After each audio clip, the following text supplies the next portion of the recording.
Welcome back to our series covering all of the cards in the Origins and Proving Ground sets of Riftbound. So far, we've covered the Fury, Body, and Chaos domains, and today we'll be going into the Calm domain. Green is the most defensive color in Riftbound and relies on powerful spells and supporting effects to hold down battlefields and ensure you can win the game. Currently, our legends for this color include Master Yi, Lee Sin, Ahri, Yasuo, and Best Girl Leona, as well as their cards, which includes 13 spells, 14 units, 9 champions, and 5 pieces of gear. But before we get into that, we do need to do all the YouTube stuff, so if you're enjoying, remember to leave a like and subscribe. I do daily Riftbound content here, so you have a lot of content to look forward to. You can also check out the Discord in the link in the description so that we can talk about building decks, get some games in, or just talk about future videos. And if you want to go the extra mile, you can also support me on Patreon like all of these people here. But with that all out of the way, let's get into some green cards. So starting things off, we have one of the best spells in the game in my opinion with Charm. This is a 1 energy, 1 power spell. It is not at action or reaction speed, thank God, but it says move an enemy unit. This is a really simple effect that works really well with a lot of Green's legends. For example, both Master Yi and Ahri will trigger when your opponent attacks into you, and so you can have Charm force them to attack and get your buffs that way. Green has just a lot of shield effects in general, and because of this, your units are better on the defensive, and when you can control when combat happens, that's super powerful. Charm can also be used to push a unit back to base, which is great for removing them if you do need to conquer the battlefield that is being occupied. The only problem with this card is that you do need to be a little bit careful about when you do it, because if they have things like Cleave in red, they can empower their own units and make them stronger because they are technically attacking once you move them. But if you keep that kind of stuff in mind, you should be pretty okay and you'll probably win a lot of the games that you get this card off. Another super powerful card is Defy, this time 1 energy and 1 power for green. This one at reaction speed counters a card that costs no more than 4 energy and no more than 1 power. So unfortunately that does mean that you can't counter things like Icathian Rain, or Falling Star because they have too much power requirements or too much energy. However, 4 is just a huge range of cards that you can counter, and most used cards only require 1 power right now. So Defy can deal with, I would say conservatively, 60 to 70% of the cards that you're going to see in the game right now. Now, it's important to know when to use this card though, because defying the wrong card can leave your opponents with the resources they need to actually win. So knowing what the colors that your opponent is playing want to do can really give you a big advantage. For example, if you're playing against purple, you might want to save Defy for their Ride the Winds. If you're playing against red, maybe Void Seeker so that you can protect your units. That is a big investment on their parts, and if you're gonna just say no to it, it puts them pretty far behind. This is just a pretty straightforward card. There's not too much to say about it. It's just great for dealing with a lot of the things that will help your opponents get ahead, and if they can't get ahead, you're probably going to win. Next up, we have On Guard. This is a 1 energy spell at reaction speed that says give a unit 1 might this turn, then an additional 1 might this turn if it is the only unit you control there. So this is a fantastic card just in general if you're trying to hold down battlefields, but it is extremely effective in Master Yi decks who already try to stack just 1 unit on each battlefield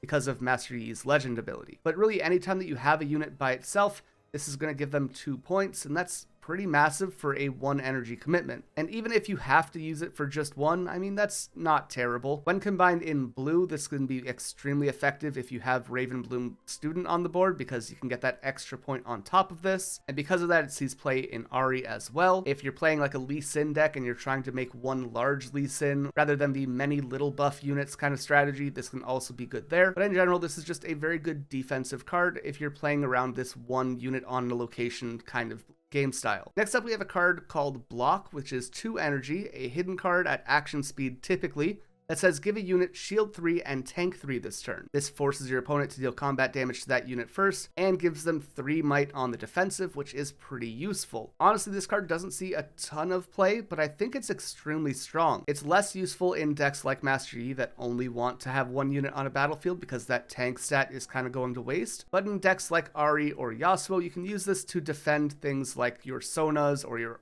green Ahris that you want to hold in position for as long as possible. On top of that, they're probably not going to be expecting a free flip up of this card for 3 might because of the shield, and in most cases they're probably expecting something like Zhonya's to be face down instead, so that extra boost is probably going to catch them off guard. A lot of people play around green by kind of looking and seeing if they have 2 energy up so they can dodge discipline, which we'll talk about shortly, and that only gives a 2 power buff. So in this case, we can surprise them with just a little bit more reach and because we're going to be playing it for hidden, we're not spending any of our energy for that, which means we can still hit them with the discipline afterwards.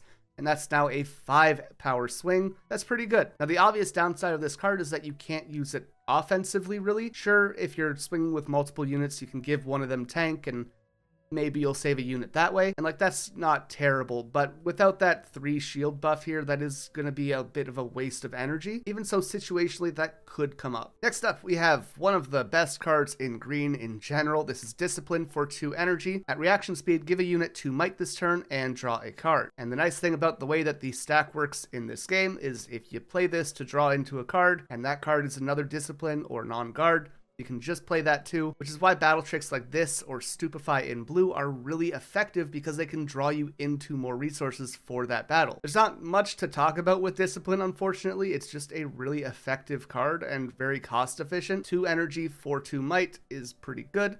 Being able to do it on both turns is pretty good.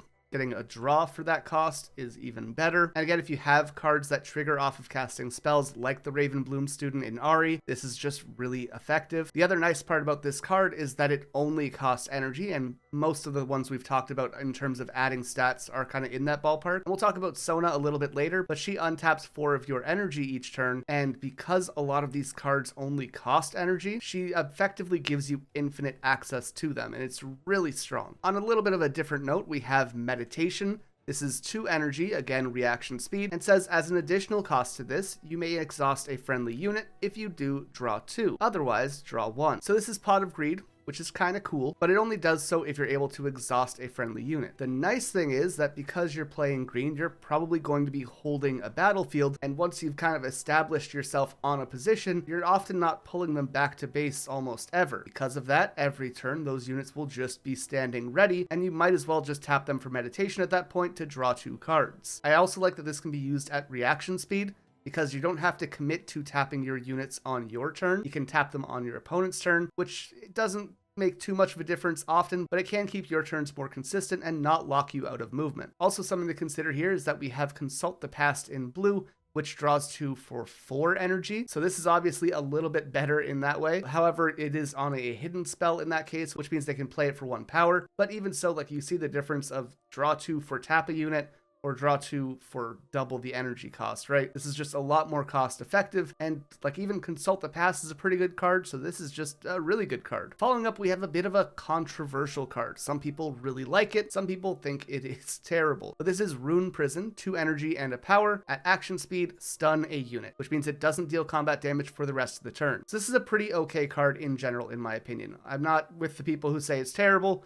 I'm also not with the people that say it's kind of busted. It can definitely win you games if people aren't prepared for it, and just saying no to a unit's damage for an entire turn can be pretty massive, especially if you're playing against a deck that really invests into big unit heavy swings. If your opponent spends their entire turn playing a Master Yi and then rushes that in, and you say that Master Yi doesn't do damage this turn, they're going to be pretty upset. And in that way, it is very strong. What I don't like about this card is that it doesn't help you win the combat, it helps you not lose the combat. And what I mean by that is that there's no extra stats, there's no draw into other things, you're not getting any bigger, which means if they swing with something bigger, you're not actually removing the problem, you're just kind of pushing it back to base and saying we'll deal with it later. We still need to draw an out for bigger cards. So it's not hard removal, but it is kind of hard protection in that way. In Leona specifically, this is even better as it procs her legend ability, which means that you can buff one of your cards, and that's really good. But more often than not, I'll see Rune Prison in a sideboard piece for most decks rather than being in the main board. Again, Leona might be the exception there. Find Your Center, another example of just really strong green spells. For 3 energy at action speed, you can draw a card and channel a rune exhausted. But if your opponent is within 3 points of winning the game, so at 5 or more, you're able to play this for just 1 energy. A 1 energy ramp and draw card is really good. This means if you draw this late game and you're already kind of established, you're not upset because it's cheaper and it replaces itself immediately. And if you draw it early game, like, that's also good because you're progressing your own plans faster than your opponent would. Obviously, we can compare this to Mobilize in the body domain, which is 2 energy to channel a rune. So this is in general 1 more expensive, but it replaces itself with a draw.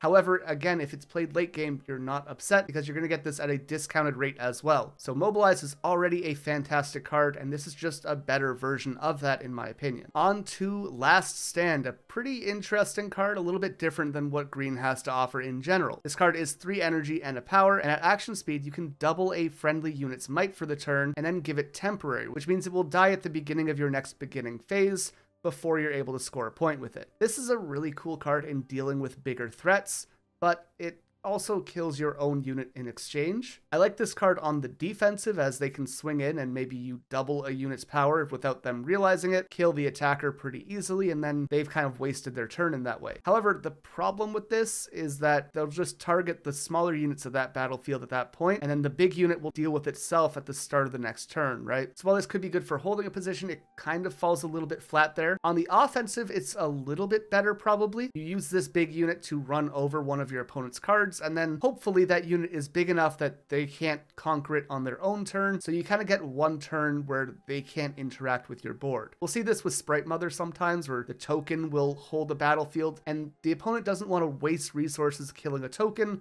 so they just kind of leave it there, or maybe that token is too big for their early game units to deal with, and that's kind of nice as well. So this kind of has a similar effect to that. The power cost is a little bit annoying. The fact that the unit dies is a little bit annoying. It's not a terrible card, but I just feel like we might as well try and keep the units alive if we can, right? Again, I've seen it sometimes in sideboards. I've seen a couple people try it out. They aren't super sold on it. This is the kind of card that I like, but just might not have a home yet, you know? Speaking of which, we have Party Favors, a almost entirely multiplayer card. So we're looking for this in like a 3 or 4 player game. This is a 3 energy spell that says each other player chooses cards or runes. For each player that chooses cards, you and that player draw one. For each player that chooses runes, you and that player each channel a rune exhausted. So this is a group hug deck for those familiar with that term from Magic, where basically you're giving support to everyone at the table.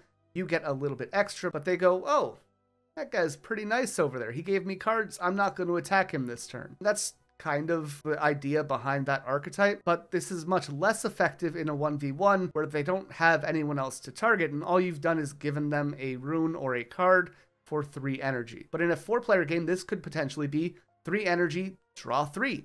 That's kind of nuts. This could be 3 energy, ramp 3.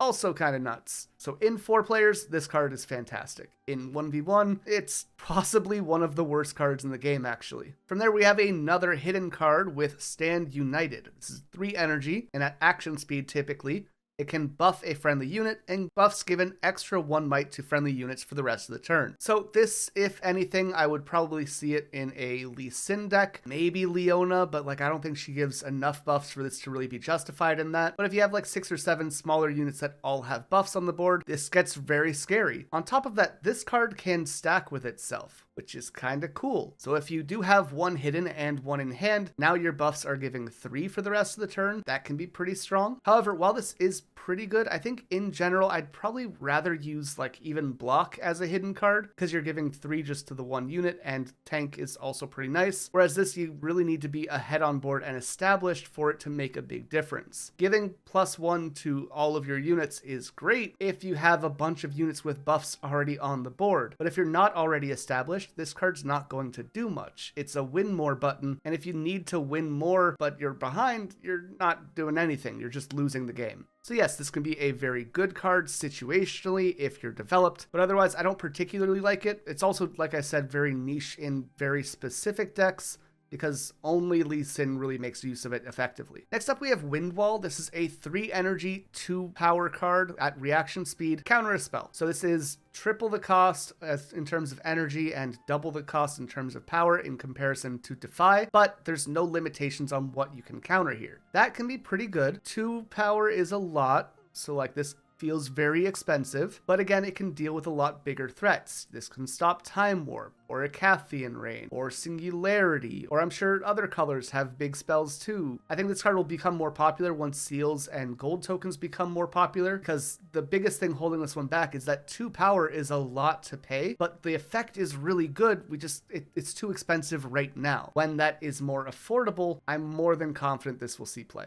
As for right now, we do often see it in sideboards to deal with these more spell-heavy decks, but it's kind of difficult to slot in the main deck because of its cost. Maybe something that's more low to the ground might be able to play this and make good use of it because they're not spending that power on other resources. But again, right now it's just too expensive for most situations. Reinforce is another card that got that errata for cards that look at the top of the deck. Functionally, there's no real difference. You're just banishing the card before you do it, but whatever. This is 5 energy, not at action or reaction speed. It says look at the top 5 cards of your main deck. You may play a unit from among them, or banish it, then play it after errata. Its energy cost is reduced by 5. Then recycle the remaining cards. So this is pretty bad, I think. It effectively lets you play a 38 card deck, but like you have to hit a unit for it to be useful.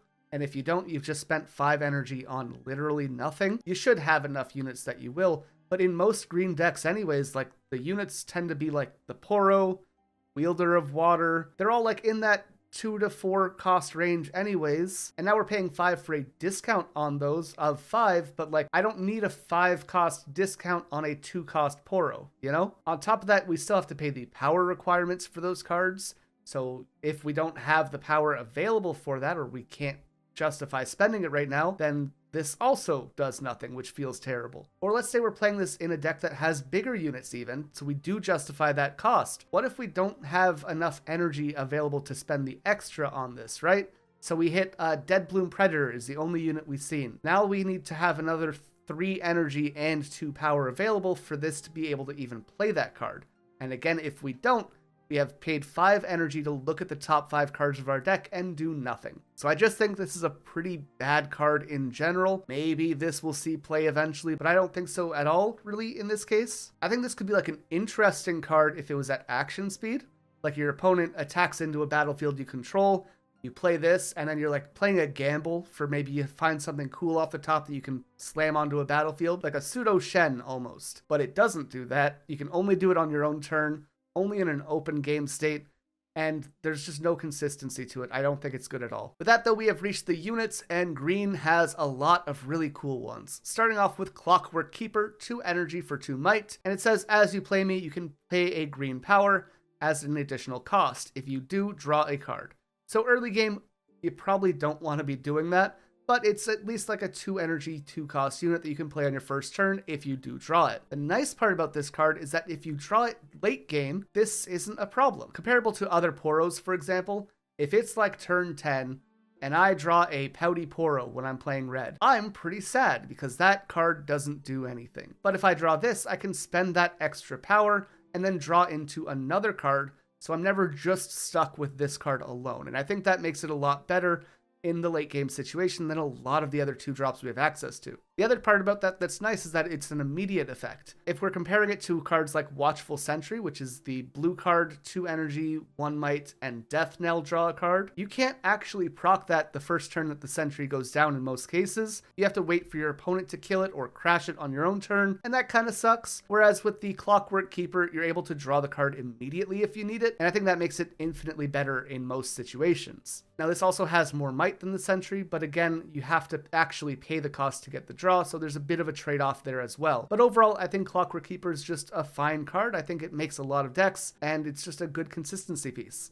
Next, we got the boy himself, Stalwart Poro, 2 might for 2 energy and has shield. Just a good card. There's not a whole lot to say about it. It works really well with most of the legends in green, actually, which is pretty cool. If we have him alone at a battlefield with shield and with Master Yi's effect, he is effectively blocking for 5. That's really hard for opponents to get over early game. If we have him on a battlefield and Ahri is on the board, he goes up 1 while your opponents go down 1 might. Again, really hard for them to deal with, and you don't have to limit it to just 1. You could put multiple on the field here, and then it just becomes even more difficult. You put it in Lee Sin and you give it a buff before holding a battlefield, and again, it's sort of like an in-between of Ahri and Master Yi, where it's sitting at 4 on your opponent's turn. Kind of annoying for them to deal with. It doesn't super have synergy with Leona or Yasuo in that way. However, it's just a good stat unit. I mean, shield is a really valuable keyword, and if you're going first and you can almost guarantee a battlefield, like this card is fantastic. Plus, it's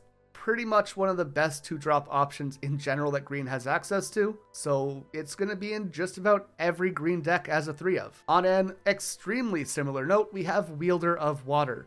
3 energy, 2 might, but when it's attacking or defending alone, it has 2 extra might. Again, all the same synergies. If you're defending with this and Master Yi is there, you're at a 6 by itself. That's a massive wall for them to deal with. If it's attacking alone, it's at 4, which is overstated for the 3 energy cost. All the same things as the Poro. We are getting to the point where there's kind of better options in the 3 drop area, so many people will run like 1 of these or 2 of these in the main deck. Not many people are on 3 as they are with the Poro. But yeah, this is just, again, a card that works really well with a lot of the green legends, and so it's good in general. All right, we're getting our conspiracy theory hats on for this one. I think this means we're going to get a full Poro deck. The Poro Herder is a 3 energy, 1 power card for 3 might, and says when you play me, if you control a Poro, buff me and draw 1 card. So here's where the conspiracy comes in. This should already draw you a card if you control a Poro without the power cost.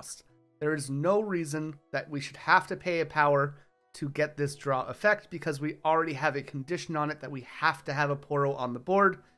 And that's already pretty difficult in most decks. There's 1 per color, right? There's like 1 in 4 of the colors. So we're pretty sealed off, and maybe we'll get more as we go forward. But right now this card doesn't do much outside of if you get lucky and play the Poro. So I think to justify more Poros coming out, this card has a power cost, and that's why it's not good now. But once we get all those Poro, for sure this will be good, right? So this card, it's like, okay, I could see people trying it out because the green Poro is so often run at 3, and like most of the Poro, I think, are at least seen in like 2 or 3s. The only one that's not really is like the Mystic Poro in purple. It's a card that cycles itself, like you can play it and draw. That's pretty okay, but it's just weak, I think, in general. Until we get more access to more Poros and more consistency for this card, it's just not great. The buff is kind of nice. Maybe some cards want to make use of that right now, but there's no like follow-up to make this good. If we could guarantee that like on turn 2, we drop this as a 4 might unit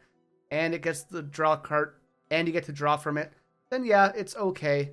It sucks that it's putting you behind the power cost, but I just don't see this card doing much right now, unfortunately. But maybe in the future with more Poro support, it will be good. On a pretty similar note with like cards being stuck in a deck, this is Solari's Shieldbearer, 3 energy for 2 might. When you play me, stun a unit. This is fantastic in Leona and nothing else. So when you play this on Leona, you're able to stun a unit, give it a buff right away, which makes it a 3 might unit. That's okay. I mean, like, we're basically going even for like the might and the cost. Otherwise, it's very understated. But if you're not going for combat that turn, then this effect pretty much does nothing, and you're just saying, I play a vanilla. And that's kind of depressing. If you are setting up for a combat, this is fantastic. It can allow you to win that fight very easily. Again, we talked about the stun spell earlier, and this is just similar to that. It does feel much worse on a unit, but it's a unit that needs to exist in Leona right now because there's just not a lot of other stun options that are effective, especially on a body, which makes this a little bit more valuable, even if it's a worse card in general. This also combos with Solari Chief, which says that if a unit is stunned, it will kill it.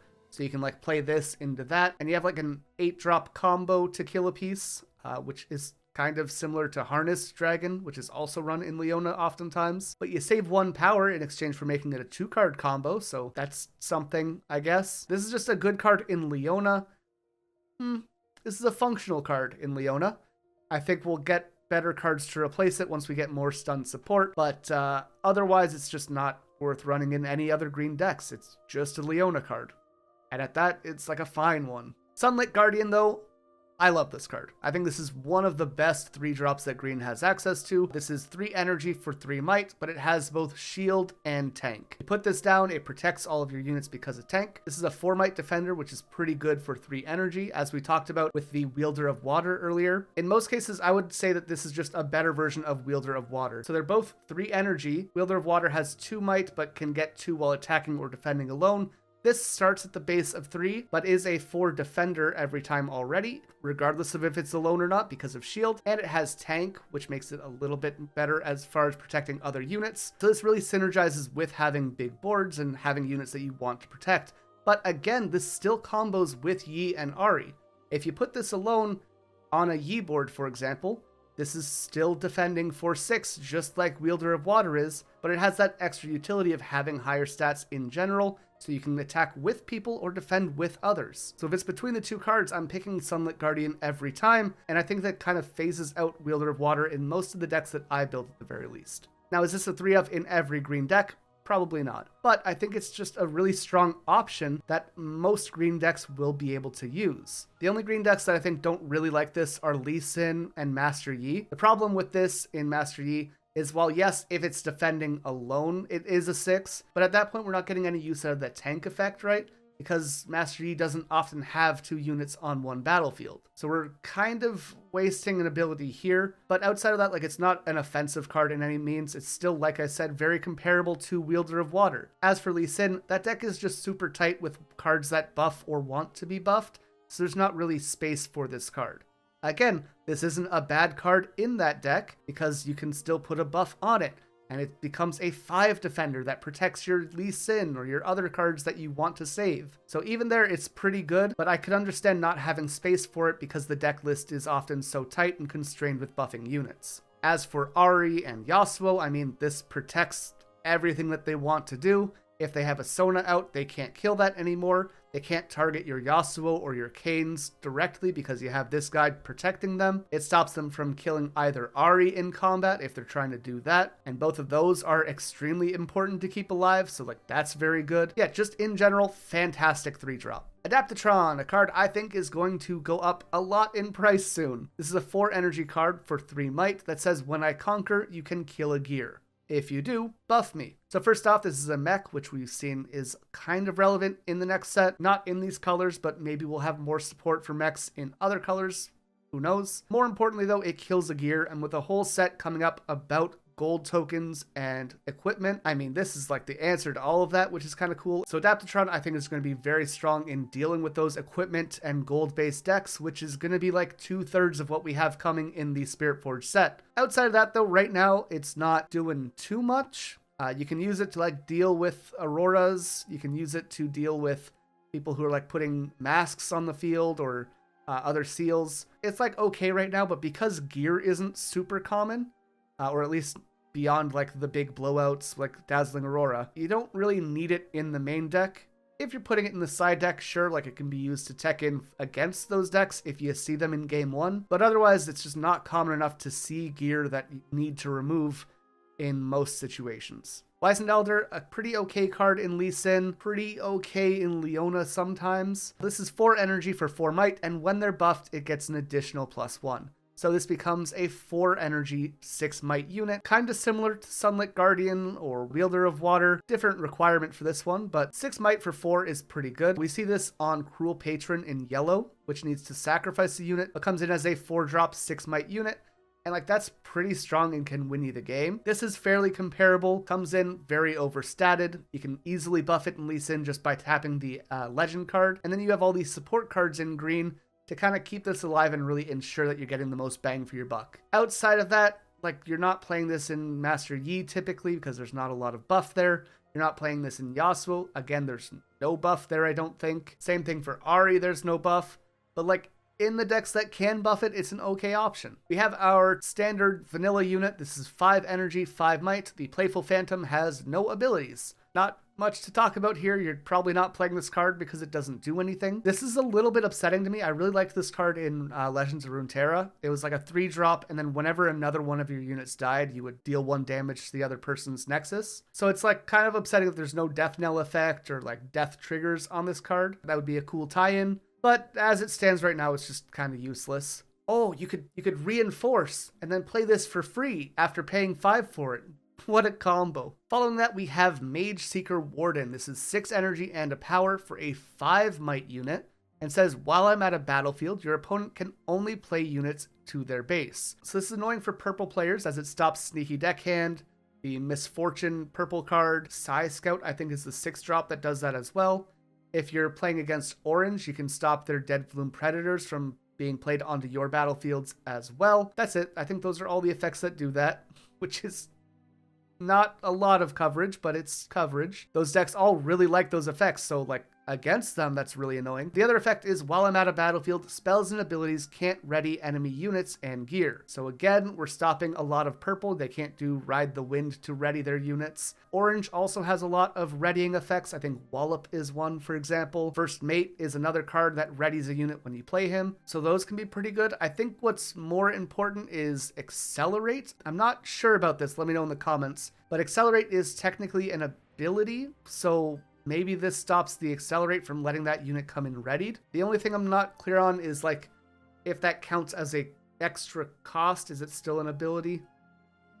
I would say this stops Accelerate. Let me know if I'm completely wrong on that. In that line though, a lot of units really like Accelerate. Thousand Tail Watcher, one of the best cards in the game, needs that Accelerate to be useful. The Lee Sin Champion needs to be accelerated. Darius doesn't have Accelerate, but needs to ready himself to be useful. This card's not terrible, actually. It's expensive for sure, but it shuts down a lot more cards than I first gave it credit for before talking about it. There might be like a place for this, I guess, depending on like what the meta looks like. If this does shut down Accelerate, that's already pretty good. But being able to stop the Dead Blooms, the Sneaky Deckhands, the Dariuses, like those are all prominent cards, and that's 3 colors that all rely on really important units, right? Yeah, maybe Mage Seeker Warden's pretty okay. What's not okay is Zephyr Scout. 6 energy and a power for 6 might, at least on par. Shield, +1 might while defending. So this does nothing when you play it. It defends for 7, which is cool, but like I don't know why I'm paying 6 for this. Like, this is just a very high cost for a big bungus, and like the other bunguses are better. Not much to say here. This just doesn't do much. Like, if you pair it with Master Yi, I guess you're defending for 9. Okay.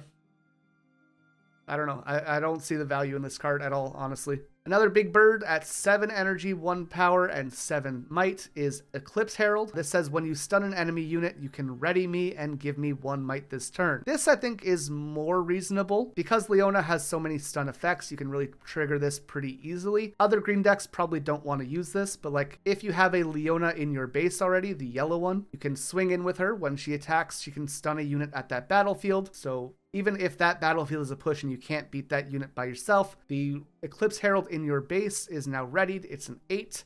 It can move in and probably wins that fight for you anyways. So in Leona, I actually like this card quite a bit. Maybe as a 2 of, it is very expensive, but in that it's like a good finishing card, which is nice. Tasty Fae Folk, absolutely love this card. This is 7 energy and 6 might, a little bit understated, but it has Accelerate, so for 8 and a power, you can bring it in readied. And Death Knell, channel 2 runes, and draw 1 card. So the Death Knell pays for the Accelerate cost and then some, which is nice. And it draws a card, which also sets you up for going forward. This can probably be used to go in and trade with things like Master Yi, and there's a lot of units at 6, so that's a pretty reasonable amount as well. Plus, you're in green, you can hit it with a Discipline, you can hit it with an On Guard, so it can swing for 8 or 10, you know? Like, you're not complaining about that at all. Again, Accelerate is just such a strong keyword as well. Channeling runes is very helpful. Drawing a card is very helpful. If you don't need to Accelerate, this is like, you get way more value than you need to out of this. Just all around a very good card that helps with consistency, with rune management, and can be accelerated if you need to go a little bit faster and conquer a battlefield or challenge it from your opponent. And hear me out, no one's ever done this, because why would they? But let's say you play this in Leona and you have a Karthus on the field. Now you're channeling 4 and drawing 2 when it dies. Pretty good. I mean, Karthus is bad, so why would that happen? But pretty good. And our final unit here in the green domain is the White Flame Protector. This is 8 energy and 2 power. Super expensive. 8 might though, which at least it's on par. And says, when you play me, give a unit 8 might this turn. So this is great because it turns anything on your board into a goddamn nuke. A Poro now swings for 10. That's pretty okay. And then even if they manage to deal with that, you have this White Flame Protector for the next turn just sitting in your base or sitting on the other battlefield. And it's like another 8 might unit that they have to deal with. So I think in general, this card being played gets you at least 1 battlefield, and in the worst case scenario, we'll make them force out 2 different removal spells to deal with like the target of this ability and then this card as well later. It is very expensive. Not every green deck will be able to justify running this, Not every green deck needs that extra 8 might. Often you're just like stacking on one battlefield and holding it if you're playing Ahri, for example, and like this extra 8 might doesn't super do much. They're not really like attacking decks in general, and because this isn't on an action or reaction ability, obviously, like you can't benefit this on your opponent's turn. And I think that's like the weakness of this card, is that green is a very reactionary defensive color in most cases, and this doesn't really jive with that. But like in the decks that do like this, sure, man, like what are they going to do about it? Nothing. I've also seen some people try it out in Yasuo. I think it might be a little bit expensive in Yasuo though, because it's such a power-hungry deck. But if you throw this on a Kayn, and then you have like the Kayn's movement effect and the Legend's ability to move for the last 2 energy, then like the Kayn is now a 14 that can't die. That's pretty big, you know? Like, how do they get over that? Or even like throw it on the Yasuo, and the Yasuo triggers his effect to deal 14 damage to something else. Also pretty good.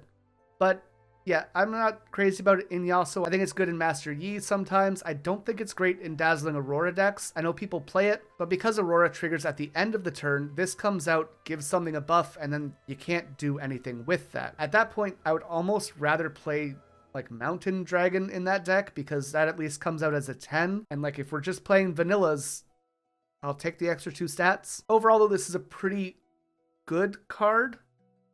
Okay good, somewhere in there. I think it's very strong when you need it, and then otherwise I'm not super sold on it. I know a lot of people really like it. It's just maybe I haven't played around with it quite enough yet to see how good it really is. On to the champions in green. We're going to start off with Caitlyn. Pretty much the opposite of that. Even though I know she's not good, I really like her. So Caitlyn is 3 energy and a power for 3 might. It says I must be assigned combat damage last, which is pretty good. It's like reverse tank, helps her stay alive.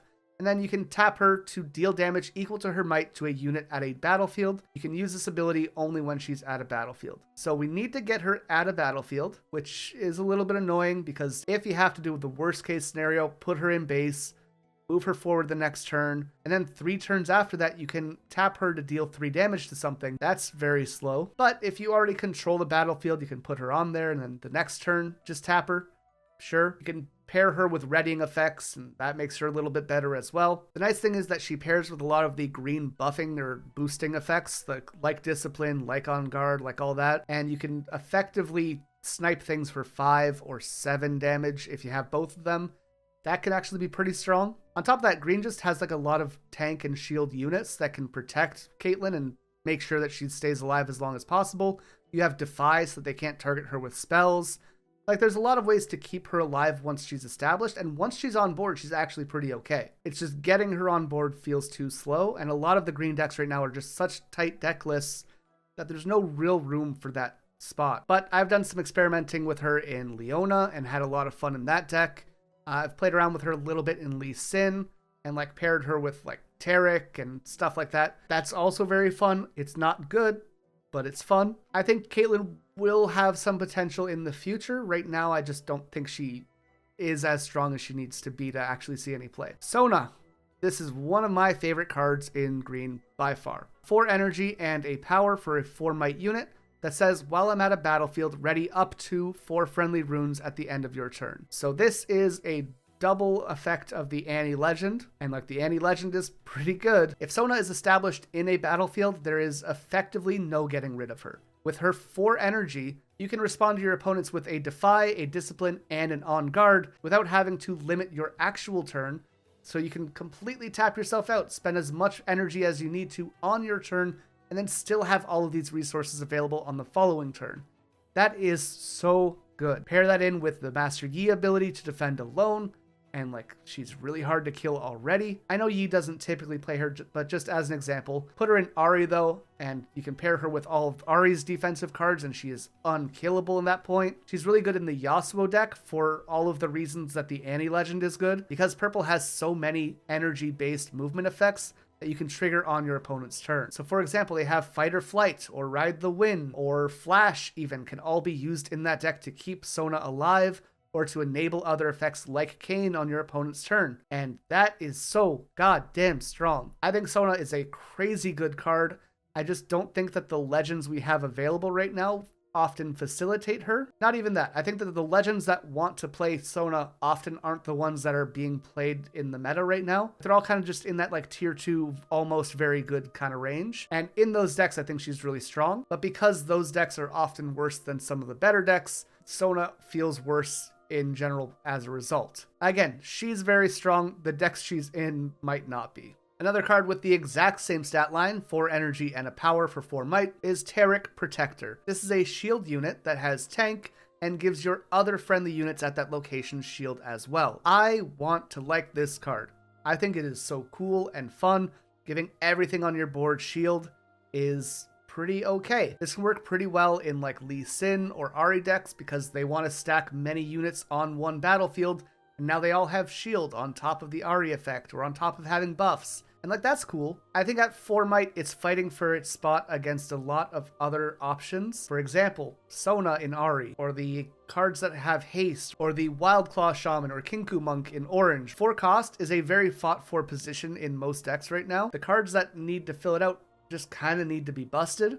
And because Taric doesn't do anything actively, it can feel like it's difficult to make it fit that role. On the defense, if you're ahead, oh man, Taric's so good. This is such a strong win more card. But if you're behind, again, as we've talked about earlier, these win more cards often feel really bad. The other thing that kind of works against Taric is that he has tank. And that might seem weird, but let me explain. Because Taric has tank, they have to target him first, and other tank units can't even protect him. And this aura shield effect that he gives your board only lasts while he's alive. And because he has tank, there's nothing to really protect him, meaning they can just swing in a unit, kill the Taric, and then the rest of your board loses shield. That feels pretty bad. And honestly, I think that's the biggest problem with Taric, is that he kind of is against his own design in that way. I don't think he's a terrible unit, but I just think there's better and more consistent options.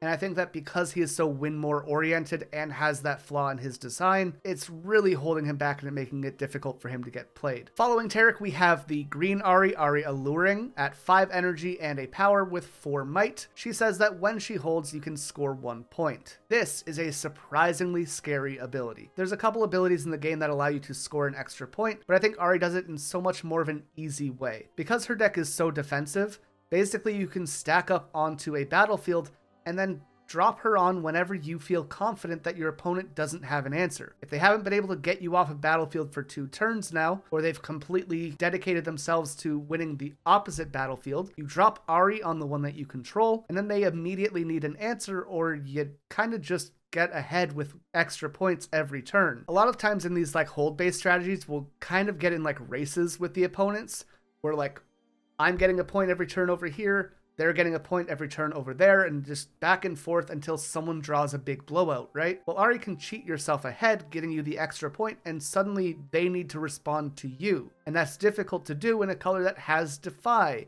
and Counterspell, and Charm, and Discipline, and On Guard, and all of those other effects, so you can use those to your advantage to kind of win these hold-based battles. On top of that, if you pair this with the arena's greatest battlefield, you already start at 1 extra point, which means you're that much closer. If you trigger Ahri twice in that game, like that is effectively half the points that you need to win the game. What do they do at that point? There's not much that can really deal with what you have on the board. So while I typically think that hold effects or extra point effects in general aren't very good, Ahri is in a specific spot where in her case, it really does pay off in a really effective way that's really difficult for your opponent to deal with. The nice part about this is that it's in your champion zone as well, because you're using it in Ahri.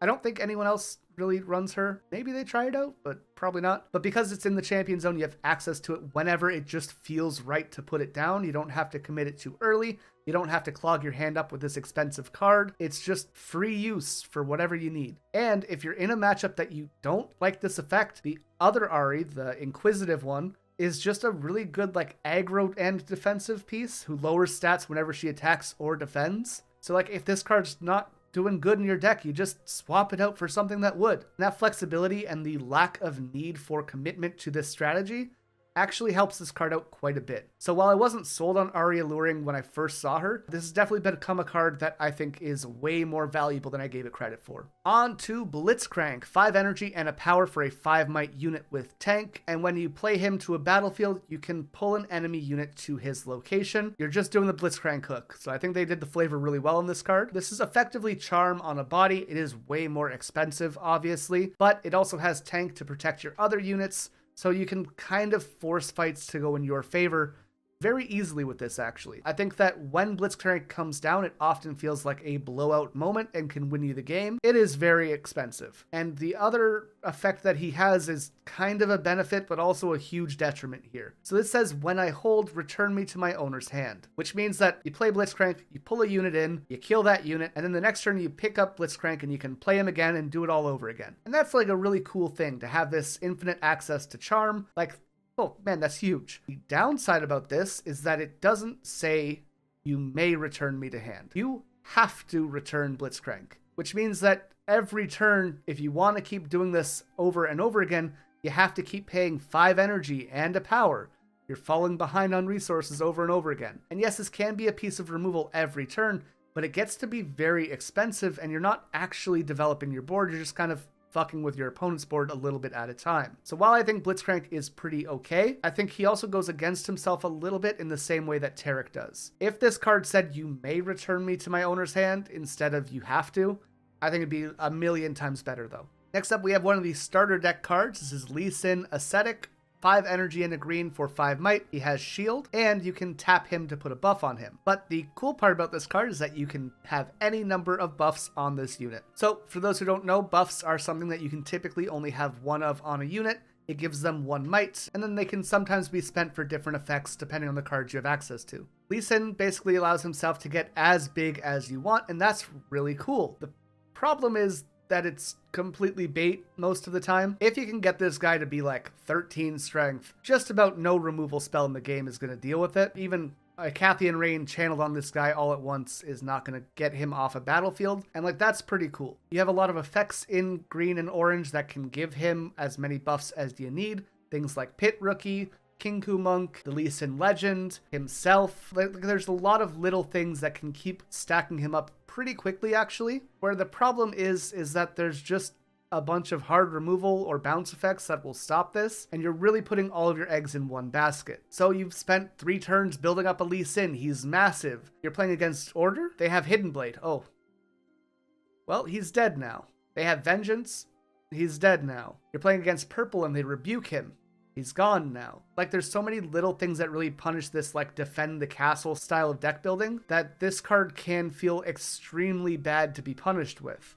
And it's different from Ahri in that Ahri, once you put her on the field, you don't have to invest anymore. If she goes off, great. If she doesn't, who cares? But Lee Sin, you are actively spending your resources on every turn to make him bigger. And if he ends up getting dealt with, then all of that goes to waste. And that is a big detriment to how he works, as opposed to how like Ahri and similar cards work. That extra investment will crush you if he is dealt with. That said, he is super fun, and it's really funny if they can't deal with him, but like, you're probably not going to actually play this in most cases. The other big thing going against him is that the orange Lee Sin is just crazy strong. Giving 2 might to all of your buffed units is huge, and like, why would you pick this over that, right? In a very similar sense, we have the green Master Yi Meditative, 5 energy and a power for 4 might, very understated. But if you have 8 or more runes, you have an extra 4 might on this guy. So at that point, it becomes a 5 energy, 8 might unit.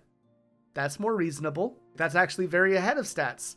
But you have to have 8 runes to do that, and he costs a rune to play. So he is putting himself behind to get to the goal. And that kind of sucks. The nice thing is that, like, with the Master Yi Legend, he's already defending for 6 if you don't have 8 runes.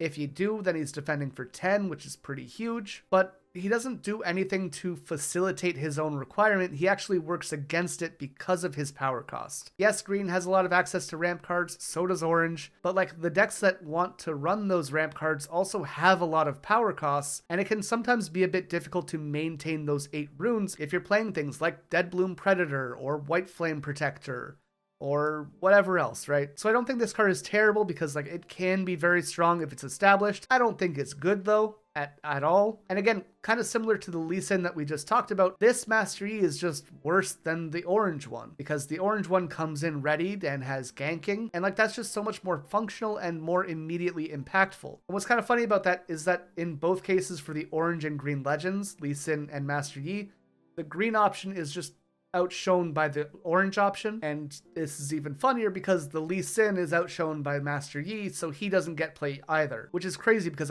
in my opinion, the Lee Sin is as good, if not better than Master Yi, but you need to not be trying to do what Yi does with Lee Sin. Regardless though, topic for a different day. At 6 energy and 1 power, we have the 6 might Leona Zealot. This says that she comes in ready if your opponent is within 3 points of winning the game. So pseudo accelerate that you don't have to pay for. That's pretty strong. And stunned enemy units here have -8 might to a minimum of 1. So this takes your stun effects and makes them extremely powerful. Anything that you stun effectively dies that combat, and there's not much they can do to stop it. I really like this card. It has 2 things going against it though, in my opinion. Firstly, 6 energy is a lot if you're not getting that readied effect. If you are, totally fine, you don't have to worry about it. The second thing though is that she doesn't stun. She needs to be used in tandem with the Solari Shield Bearer or the Rune Prison or Solari Chief or Leona to stun something, and then she gets that like -8 effect on them. And like, it's not a huge requirement because like there's cards that offer that effect in the deck that you're already running. But if you're just playing this by itself, there's nothing to trigger that stun effect. And then yes, you have that readied unit, but you can't really conquer a battlefield with her unless you have that support to get over those bigger targets. The other thing, like there's just not a lot of stun cards in the deck. I think I said all of them. Facebreaker as well. So there's like 5, maybe 6 stun options. And if those aren't already established on the board, you're just losing a lot of value with this card. As we get more stun effects, this card goes crazy. Like, this is so good. But until then, I think most times I'm using the yellow Leona, but the deck runs both of them so you can swap them in and out for the champion zone whenever you need to. Our last green champion is Yasuo, 6 energy, 2 power, and 6 might. And whenever Yasuo attacks, you can deal damage equal to his might to an enemy unit here. So you're going to hit something for 6, which is pretty good.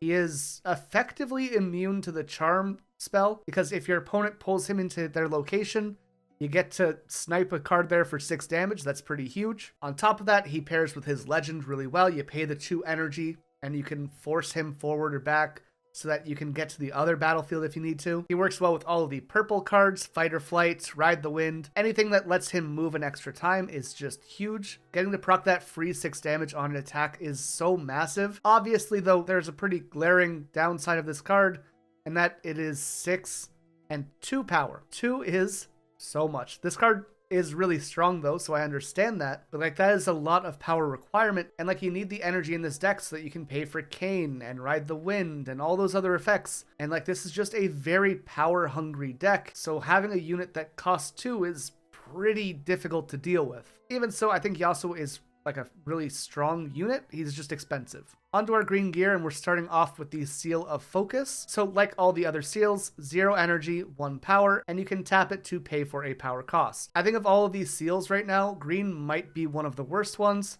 Not because like the seals are bad, but because most of the green cards don't require you to pay power. The big ones that see play are Defy, Charm, Ahri if you're running the Ahri deck, Sona if you're running her, maybe the Clockwork Keeper can use it, Windwall if you're playing Windwall, that's good there too. The Yasuo deck has Yasuo. So most of the green cards though, like there's 2 or 3 consistently in each deck that need to pay a green power. The rest are like very champion specific.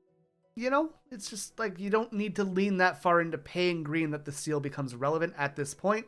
Again, later decks, as we get more power costs, maybe there's a green deck that is very power hungry. Then this will be more effective. But for right now, there is no real situation where you need this. I do like making Charm and Defy free, like that's pretty cool. Spirit's Refuge, a very cool tech card in any buff decks. This is 2 energy and 1 power, and says when you play this, you can buff a friendly unit. Afterwards, all buffed friendly units have Deflect if they didn't already. So this doesn't stack Deflect, which is kind of upsetting. but it is just really good at making sure that all of your cards are difficult to deal with. If you have 4 buffed units on the board and you play this, now if they want to clear your board with a Cathian Rain, for example, they have to pay a deflect cost every time they target one of them, which means this turns off one of the best removal spells in the game. Same thing for Falling Star, same thing for Singularity. Even effects like Charm or Fight or Flight become really difficult to play because they have to pay a rune every time they want to do this. I've been playing a lot of Ahri right now, and that deck is very strong until you run out of resources, and the best thing about Fight or Flight is that you don't have to pay any power for it. And if I have to start paying a rune for deflect cost every time I use Fight or Flight, now I can't afford my Ride the Winds, which means I'm just going to lose the game. So on average, you're going to see this in like a Lee Sin deck, if anywhere, but it's not a bad card for any decks that run buffs. Zhonya's Hourglass is probably the most iconic green hidden card right now, but if you're not playing it for hidden, this is a 2 energy gear that says the next time a friendly unit would die, kill this instead and then recall that unit exhausted. So the nice part about this card is that it can protect your units. Obviously that's fantastic. The downside is that it's the next time, so you can't really control that. If you play this and then your opponent targets like your Poro, then the Poro comes back alive and now you can't save your bigger stuff. That's why it's nice to play this as a hidden card, because you can gain a little bit of control there and only flip it up when it's necessary. Now, 2 things that you need to know about this card outside of that though, is that if you flip this up on the battlefield, it will return to your base. So why that is relevant is because let's say you have a Poro at the battlefield and then you hide this at that same battlefield, you have nothing else there. If your opponent uses Gust and then sends that Poro back to your hand, you would typically lose the Zhonyas because you don't control that battlefield. However, if you flip Zhonyas, the game says, oh, this gear is in a battlefield, it needs to go back to the base. So rather than sending the Zhonyas to the trash, you get to bring it back to your base instead in that case. That's pretty helpful. The other thing though is that effects that target multiple times, specifically Falling Rain and a Cathian Rain, can hit a unit that is healed with Zhonyas multiple times. Again, using the Poro as an example here, if they target it with Falling Rain twice, the first shot will kill the Poro, the Zhonyas will revive it, and then the second shot will kill it again. So that is a way that you can play around Zhonyas a little bit if your opponent is playing them, but overall this card is just really strong and makes your opponents play the game in a way that they probably don't want to. They have to think about this card reviving your stuff, and that can be super annoying. Our next 2 energy gear is the Mask of Foresight. Wasn't super big on this originally. The more I play around with it though, the more I like it, especially decks like Master Yi and Yasuo. It can be a little bit hard to find a spot for it in Yi, but in that deck it's pretty okay. So this says when a friendly unit attacks or defends alone, give it 1 might this turn. So obviously this makes the Yasuo effect that much better. He deals 1 extra damage when he goes into attack. And if you're defending alone for Master Yi, like now that your cards are up 3, and that makes them really difficult to deal with, especially if you have multiples of these out. Like, that can become a real problem. In Ahri decks, it's also not that bad because it also kind of triggers with her legend ability. If you put a unit in a position and then they attack into it, they lose a strength and you get a defense because of this card. Like, it becomes super hard to overcome what you have in that spot. What I really like doing with this card, though, can only be done in purple because of Ride the Wind. So let's say I have a unit going in to attack a battlefield. The Mask of Foresight triggers, that unit gets +1 might. But that might is permanent for the turn. So if I use Ride the Wind from there, I can then move it to the other battlefield. It is now attacking again, and the mask will trigger a second time, which is just really strong. With the purple movement effects, you can trigger this effect on the same unit multiple times, 2, sometimes 3 times in a turn if you want to spend a fight or flight. And like +3 is pretty great. If you have 2 masks out, now that's +6. Like, that's just good. And yes, there's a ton of setup there. It can be difficult to find a place for this in the deck, but I think if you test this card out, you're going to like it more times than you don't. And the last card we have to talk about is a 3 energy gear, the Solari Shrine. When you kill a stunned enemy unit, you may exhaust this to draw a card. Again, this kind of has the same problem that many of these stun cards have right now, and that is that there's just not a lot of stun cards. This effect will become very strong once we have more stunning effects. However, until then, this is like 3 energy, hope you draw into the stun effects, and then sometimes you can draw 1 extra card a turn. If we had a more ready supply of stun effects, you can probably trigger this once a turn, once every other turn at the very least, and then it becomes more manageable.